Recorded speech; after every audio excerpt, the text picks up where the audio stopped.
एक बीच का समय ऐसा है, भविष्यवाणी हुई थी कि कलयुग में 100 वर्ष ऐसे आएंगे, 100 वर्ष उस प्रकार के आएंगे कि भक्ति पुनः भक्तों के हृदय में विराजमान होंगे। मतलब भक्ति का भाव 100 साल के लिए आएगा और ये वही 100 साल चल रहे हैं। आपने देखा होगा एकदम से कुछ ज्यादा ही धर्म का, सनातन धर्म का, जब से योगी बाबा आए हैं कुछ ज्यादा ही जयकारा नहीं चल रहा है, तो ये वही है कि वो 100 साल चल रहे हैं। अब इसके बाद कलयुग का इतना बेकार भीषण समय आएगा कि गाय अपने बछड़ों को दूध नहीं पिलाएगी। पति पत्नी का संबंध केवल 10 या 15 दिन की शादी होगी, बहन भाई से शादी करेगा, भागवत में लिखा है। ऐसा समय आएगा कि जो जमीन है वो अन्न उत्पन्न करके नहीं देंगी। आप कितना भी बोना, बंजर हो जाएगी चारों तरफ जमीन। और 12 साल तक इतनी बारिश पड़ेगी, यहाँ पर एक भी दिन नहीं रुकेगी कि सारी पृथ्वी का नाश हो जाएगा। सारी पृथ्वी का 12 साल बाद फिर 4 सूर्य निकलेंगे दिन और रात के लिए, और 4 सूर्य पूरब की तरफ, 4 सूर्य पश्चिम, 4 उत्तर और 4 दक्षिण। इस प्रकार से जब सूर्य उदय होंगे बारिश बंद होने के बाद, तब इस सृष्टि की पुनः रचना होगी।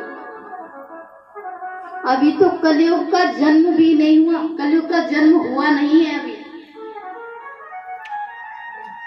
कलयुग अभी जन्मा नहीं है।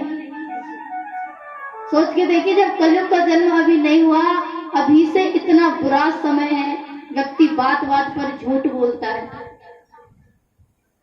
जमीन के पीछे भाई भाई का बैर हो गया, दया का भाव तो है ही नहीं। यदि किसी व्यक्ति को मरता हुआ देख रहे हैं ना, आजकल के जमाने में वो स्मार्ट और एंड्रॉइड फोन चल गए हैं ना, उनसे वीडियो बनाएंगे ताकि इसको वायरल करें, और ये वायरल हो जाए तो हम भी फेमस हो जाएंगे, हमारे चैनल से होगी। ये नहीं, यदि कोई व्यक्ति मर रहा है तो उसको बचाने की कोशिश की जाए, क्या पता बच जाए। नहीं, सोच और शुद्धता तो है ही नहीं। महाशिवरात्रि आती है, महाशिवरात्रि पर आते ही हम लोग ये बोलते, सभी लोग व्रत रखते हैं, ये सोचते हैं कि मंदिर में जाकर बेलपत्र और दूध पता नहीं क्या क्या लेकर के आते हैं। बहुत ज्यादा भीड़ होती है बड़े बड़े मंदिरों में। हम लोग सोचते हैं कि कैसे भी बस भगवान का आज अभिषेक हो जाए। यहाँ तो कोई दिक्कत नहीं है, तो मंदिर है गांव के हमारे, लेकिन बड़े बड़े मंदिरों में एक बार बिल्वपत्र शिव जी के सर पर कैसे भी चढ़ जाए, हम तो ये समझे कि हमारा व्रत पूर्ण हो गया। मतलब महाशिवरात्रि वाले दिन के महादेव बदल जाते हैं, और दिन क्या और कोई होते हैं वो? महादेव तो महादेव ही है ना। लेकिन उस दिन मंदिरों की सफाई की जाती है, महादेव के मंदिरों की, और दिन कुछ नहीं। देखिए, मंदिरों का थोड़ा बहुत ध्यान रखिए, क्योंकि मंदिरों में अब क्या देखा जा रहा है कि अपवित्रता बहुत बढ़ गई है। ज्यादा नहीं, एक टाइम बस झाड़ू लग जाया करे मंदिर में, बहुत है, बढ़िया है। शुद्धता रही नहीं, दया है नहीं, दान है नहीं, सत्य बोलते नहीं। देखिए, दया का भाव कैसा होना चाहिए, उनके जैसा तो खैर नहीं हो सकता। लेकिन एक बार क्या हुआ कि जब राम रावण का युद्ध चल रहा था, राम और रावण का जब युद्ध हुआ, तो राम के उन दोनों के बीच में जब युद्ध हो रहा था, तो दशानन जो थे, देखिए दशानन के बारे में सब लोग ये बोलते हैं कि दशानन के 10 सिर थे। नहीं, दशानन के 10 सिर थे ही नहीं, उनका केवल एक ही सिर था। लेकिन उनका जो दिमाग था ना, वो 10, हम लोग जैसे, हम तो कुछ नहीं है, सबसे बड़े ज्ञानी कहलाए हैं। लेकिन 10 लोगों की जितनी बुद्धि, जो तीव्र बुद्धि वाले होते हैं, उनको माइंडेड बोलते हैं ना, उन 10 माइंडेड लोगों को जैसी शक्ति उनके केवल एक दिमाग में थी, 10 सिर नहीं थे उनके। दशानन बोला जाता है। तो एक बार क्या हुआ कि राम रावण का जब युद्ध चल रहा था, तो रावण जमीन पर गिर पड़े। और जब गिर गए तो राम यदि चाहते तो उसी दिन उनको नष्ट कर सकते थे, उनका संहार कर सकते थे, लेकिन उन्होंने ऐसा नहीं किया।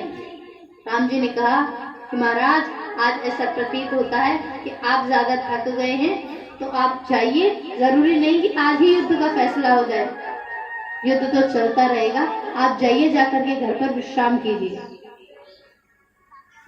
रावण अपने महल में आया और मंदोदरी लेप लेकर के आई, और रावण आज बहुत ज्यादा रावण के शरीर पर घाव थे। मंदोदरी जैसे लेप लगाने लगी तो रावण की आंखों से पहली बार मंदोदरी ने आंसू निकलते देखे, और आंसू निकल रहे थे। तो मंदोदरी ने कहा, महाराज, आज आपको ज्यादा कष्ट हो रहा है लगता है, आज घाव ज्यादा है ना, और घाव फिर ऐसे भी घाव नहीं, कल जिस जगह पर लगी थी फिर उसी जगह पर घाव पड़ गया, तो शायद ज्यादा दर्द हो रहा है। रावण मुस्कुराए और रावण ने कहा, अरे पगली, हम सूरवीरों की पहचान ही इन घावों से होती है। मंदोदरी ने कहा, फिर आप क्यों रो रहे हैं? रावण ने कहा कि मंदोदरी, मैंने युद्ध बहुत लोगों से किया, बहुत राजाओं से किया, लेकिन जिसको मैं अपना सबसे बड़ा शत्रु मानता था, आज उसमें मुझे एक अलग भाव दिखा। इतना विनम्र स्वभाव वाला, इतनी नम्रता, इतनी शीतलता किसी के अंदर कैसे हो सकती है? जब मैं जमीन पर गिर पड़ा तो राम ने मुझसे कहा कि महाराज, आप जाइए और जाकर के घर पर विश्राम कीजिए। मंदोदरी, आज मैं तुम्हारे समक्ष ना होता यदि राम मुझ पर प्रहार कर देते तो, लेकिन कैसे? मैंने उसकी स्त्री का हरण किया, उसको जंगल जंगल घुमाया, उसको इतने परेशान किया, लेकिन राम का स्वभाव कि राम वैसा ही है जैसा मुझे आज लगा। लेकिन हमारे अंदर ना दो मन होते हैं, एक होता है थोड़ा दुष्ट टाइप का। फिर रावण के मन में अहंकार जागा। रावण ने कहा, नहीं, उसने हमें दिखाया है, उसने हमारे ऊपर दया का भाव दिखाया है, क्योंकि हम निशस्त्र थे, उस समय हमारे हाथ में अस्त्र नहीं था, वो केवल और केवल हमारा दुश्मन है। दो मन होते हैं, एक मन बोलता है सत्य और एक बोलता है झूठ, लेकिन मंदोदरी कुछ कर नहीं सकती थी ना, क्या बोले? तो देखिए, दया, दान, सत्य, सोच कुछ नहीं रहा कलयुग में। थोड़ा बहुत रह गया है, थोड़ा बहुत, ना के बराबर, वो केवल सत्य है। अभी थोड़ा बहुत सत्य बोल देते हैं। तो कलयुग को महाराज परीक्षित ने अपने यहाँ पर रहने के लिए स्थान दिया। एक बार क्या हुआ कि महाराज परीक्षित पुनः अपने नगर में भ्रमण करने के लिए निकले, और भ्रमण करने के लिए निकले तो उनके एक मुकुट रखा था महल में। वो मुकुट था जरासंध का, स्वर्ण का मुकुट था। उसको धारण करके महाराज परीक्षित भ्रमण करने के लिए निकल गए। अब देखिए, महाराज परीक्षित ये भूल गए कि पहली बात तो वो अधर्मी का मुकुट था, दूसरी बात वो दैत्य था, जरासंध दैत्य था, और तीसरी बात वो स्वर्ण था, और स्वर्ण में तो महाराज ने कलयुग को रहने के लिए स्थान दिया था। देखिए, जब ये बोलते हैं ना हम लोग कि बुद्धि घूम गई है, पागल है वो, तो वो पागल नहीं होता। जब व्यक्ति को केवल और केवल मैं हूँ पैसे के अभिमान में ये दिखता है ना कि मैं और कोई कुछ है ही नहीं, सब बेकार है, मैं हूँ, मैं कुछ भी कर सकता हूँ, तो उसके सर पर ना मृत्यु काल नहीं होता, उसके सर के ऊपर कलयुग होता है। और जब व्यक्ति को ये लगने लगे ना, मैं, अभिमान हो जाए, मेरे पास इतना पैसा है, चुटकियों में खरीद दूंगा सबको, ये क्या कर सकता है, वो क्या कर सकता है, तो समझ लीजिए उसका नाश। अब उसका नाश है ना, जो कलयुग है वो उसके मुख से बोल रहा है, और उसका नाश अब उसके निकट आ रहा है, इसलिए वो ऐसी वाणी बोल रहा है।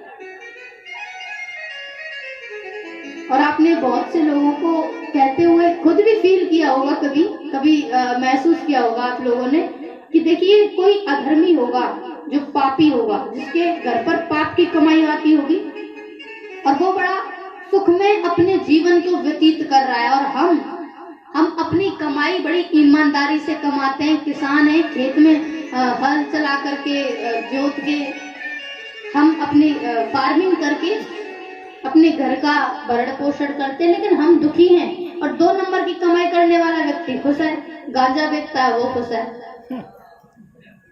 ठीक है, वो खुश क्यों है?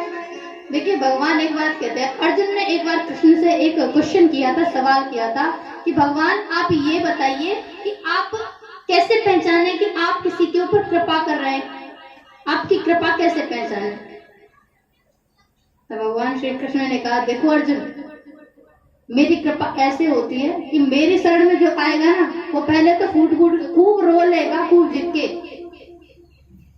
मतलब पहले मैं उसको ठोक पीट के ये देख लेता हूँ कि कहीं ऐसा ना हो कि पीछे ये बदल जाए। जिस पर मैं कृपा करता हूँ पहले सब कुछ उसका छीन लेता हूँ, धीरे धीरे उसका धन सम्मान चारों तरफ से सब चीज नष्ट कर देता हूँ। और फिर उसको उसके ही जो परिजन होते हैं जिन पर विश्वास होता है कि मेरा भाई है, मेरी माता है, ये मेरी मदद करेंगे पैसे देने में, जैसे पैसे नहीं है तो कोई जाएगा भैया थोड़े से उधार पैसे दे दो, और बहुत दिन खराब चल रहे हैं, तो फिर अपने जो परिजन होते हैं उनसे निराश करवाता हूँ उसको। भैया बोलता है तेरे लिए कमाएगा, हमारे बालक बच्चे ना आएगा, भैया बोलते है जीवन भर तो इतना कमाए के दियो, अब कहाँ तिला में हम तेरे काले। तो पहले जिन पर वो व्यक्ति विश्वास करता है उनसे उसको ठोकर पड़वाता हूँ, उनका विश्वास, उसका विश्वास जब तक नहीं टूटता तब तक उसको बहुत पीड़ा पहुंचाता हूँ। लेकिन जब चारों तरफ से निराश होकर के केवल वो मेरी शरण में आता है, जब वो ये कह करके आता है कि भगवान अब मेरा कुछ नहीं, अब तो जो भी है ना बस तुम ही करो क्योंकि अब मैं हार मान चुका हूँ, तब भगवान कहते हैं तब मैं उसके ऊपर अपनी महिमा बरसाता हूँ। पहले खूब परेशान करके देखूंगा, यदि कोई भक्त है, भक्ति करता है, देखिए परेशानी कभी भी दुष्ट के जीवन में नहीं आती, दुष्ट के जीवन के अंत में आती है परेशानी। लेकिन भक्त यदि कोई भक्ति करेगा ना तो उसकी स्टार्टिंग में ही परेशानी आने लग जाती है, क्योंकि भगवान उसको देखते हैं कि कहीं ये अभी कच्चा तो नहीं, पकाते हैं उसको बार बार, परेशानी में खूब परेशानी देते हैं, खूब कि विश्वास टूट जाए, बस एक बार ये सोचे कि कुछ नहीं है भगवान जैसा, यदि भगवान जैसा कुछ होता तो हम इतने परेशान ना होते। लेकिन व्यक्ति यदि उस समय टूट गया ना तो समझ लीजिए वो बिखर गया, और उस समय संभल गया तो उसका जीवन संवर जाता है। तो देखिए एक व्यक्ति तो ऐसा है कि जो पूरे दिन कमाई करता है, खूब मेहनत करता है, घर पर पैसे फिर भी 300-400, मजदूर है कोई 300-400 रुपए कमा के लाता है, और एक गांजे वाला ऐसा है जो एक पुरिया बेचेगा और 2 करोड़ हाथ में। तो देखिए गांजे वाला केवल सप्लाई करता है, उसको मेंटली परेशानी होती है, मेंटली प्रॉब्लम होती है कि कहीं पुलिस ना पकड़ ले, किसी के हाथ ना पड़ जाए। और जो मजदूर होता है वो फिजिकली परेशानी करता है, बॉडी से, तन से कष्ट उठाता है। तो देखिए परेशानी तो दोनों को ही है, लेकिन जो ईमानदारी से कमाता है उसके साथ में भगवान है। जैसे कोई बच्चा है, कोई बालक है, पेपर होता है, एग्जाम देने के लिए बच्चे जाते हैं स्कूल में, तो जब बच्चा एग्जाम देता है, पेपर में बैठता है क्लास में, तो टीचर जब इधर उधर 2 टीचरों की ड्यूटी लगी होती है, तो दो टीचर घूमते रहते हैं आगे पीछे। तो टीचर एकदम से ऐसे खड़े होकर के देखता है, और यदि बच्चा गलत लिख रहा है ना कोई आंसर, तो टीचर उसको एग्जाम हॉल में रोकेगा नहीं कि तू गलत लिख रहा है, ये नहीं बोलेगा। और यदि अच्छा लिख रहा है तो उसको शाबाशी भी नहीं देगा, अगर सही लिख रहा है, राइट आंसर है, तो उसको ये भी नहीं बोलेगा कि सही लिख रहा है, हाँ बेटा बढ़िया, बहुत बढ़िया, नहीं, क्योंकि टीचर पहले उसको मार्गदर्शन कर चुका होता है। वैसे ही शास्त्र हमारा मार्गदर्शन पहले ही कर चुके होते हैं, सब व्यक्ति जानते हैं कि क्या ठीक है, क्या गलत है, क्या सही है। लेकिन जब पेपर में अंत में उसका रिजल्ट आता है ना, तो एक बच्चा फेल हो चुका होता है और एक पास हो चुका होता है। तो जो पाप की कमाई करके आज खुश है ना, वो आज तो खुश है, लेकिन जब उसका टाइम आएगा ना, जब उसको हिसाब देना पड़ेगा, तब उसे बड़ा रोना पड़ेगा। और जो आज दुखी है ना, आज इसने कमाई कर ली, भगवान के उसके ऊपर, तो भगवान तो उसका फिर हाथ पकड़ ही लेते हैं, क्योंकि भगवान खुद बोलते हैं कि एक कदम तुम मेरे पास चल करके तो आ, 2 कदम चल के दिखाऊंगा तुझे। तो परीक्षित महाराज स्वर्ण का जो मुकुट था उसको धारण करके भ्रमण करने के लिए निकले।